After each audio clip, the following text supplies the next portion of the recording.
என்னது என்ன அங்க இருந்து வந்தா மறுபடியும் ஏண்டி போனேன் எடுத்துட்டு போனேன் வாடி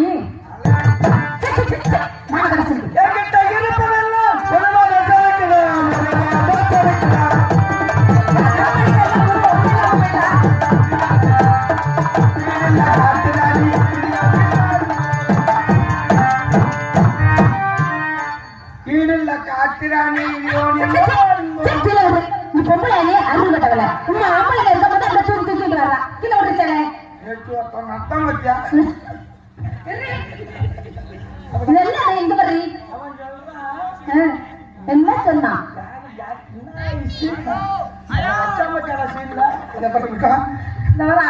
பிள்ளைய தூக்கி பாருங்க சிரிக்கிறா அம்மா